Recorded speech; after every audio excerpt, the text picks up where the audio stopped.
देख रहे हैं इंडार्क राजकुमार के साथ। इंडार्क की आज की कहानी में आगे बढ़ने से पहले अगर आपने इस कहानी का पहला भाग नहीं देखा है तो देख लें, लिंक नीचे डिस्क्रिप्शन बॉक्स में दिया गया है। तो चलिए बढ़ते हैं इस कहानी के दूसरे भाग की ओर। पहले तो मैं यही सोचता रह गया कि ये आवाज कहां से आ रही है। फिर जब एक बार फिर वही आवाज आई तो मैंने कहा, हाँ मुझे यहाँ से निकलना है। मेरे इतना कहते ही वो बोली, इसके लिए तुम्हें वो लाल पोटली पुराने अस्पताल छोड़नी होगी। साथ ही ये ध्यान रहे कि इस पोटली पर किसी दूसरे की नज़र तक ना पड़े। अगर ऐसा होता है तो तुम्हें उसे भी इस पोटली के साथ साथ पुराने अस्पताल छोड़ना होगा, वो भी कल रात के ढलने से पहले। और तभी उस गंदे पानी में एक हलचल सी होने लगी। देखते ही देखते उस गंदे पानी से उस चुड़ैल के लाल बाल बाहर निकल कर आ गए और मेरे को एक बार फिर ढक लिया और मेरी सांसें एक बार फिर घुटने लगी। इसी बीच मेरी आंख कब बंद हो गई पता ही नहीं चला। फिर जब मेरी आंख खुली तो मैं किसी सड़क के किनारे औंधे मुँह गिरा पड़ा था।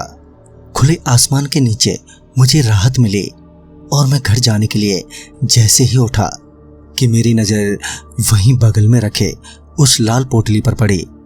फिर मुझे एहसास हुआ कि अभी मुसीबत टली नहीं है। अब मुझे ये पोटली उस पुराने अस्पताल तक पहुंचाना ही होगा जो यहाँ से 113 किलोमीटर दूर था, वो भी कल सुबह होने से पहले पहले।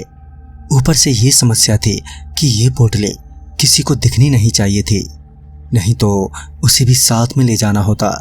मैं ये समझ गया था ऐसे में मुझे रात होने का इंतजार करना होगा ताकि किसी की नज़र मुझ पर ना पड़े। मगर एक मसला ये भी था कि 113 किलोमीटर का सफ़र पैदल तो तय नहीं कर सकता था, लिहाजा मैं किसी की गाड़ी के जुगाड़ में लग गया। रात होने तक तो मैं गांव के बाहर जंगल में ही रुका रहा और रात होते ही मैं जंगल से बाहर निकला। लगभग मैं आधा एक घंटा गाड़ी को ही तलाश करता रहा पर मुझे कोई गाड़ी ही नहीं मिली। अब मुझे समझ नहीं आ रहा था कि मैं क्या करूं। तभी मुझे किसी के टेम्पो की आवाज़ सुनाई दी। सड़क की तरफ देखा तो पाया कि एक टेम्पो वाला टेम्पो रोककर हल्का होने के लिए कुछ दूर चला गया है और मैंने उस मौके का फ़ायदा उठाया और उस टेम्पो को लेकर 9-2-11 हो गया। अब बस किसी तरह ये लाल पोटली मुझे उस पुराने अस्पताल तक पहुंचानी थी। मैंने अभी लगभग आधा रास्ता ही तय किया था कि अचानक ही मौसम खराब हो गया। जोरों की हवाएं चलने लगी जिस वजह से अब मुझे ड्राइव करने में दिक्कत आने लगी।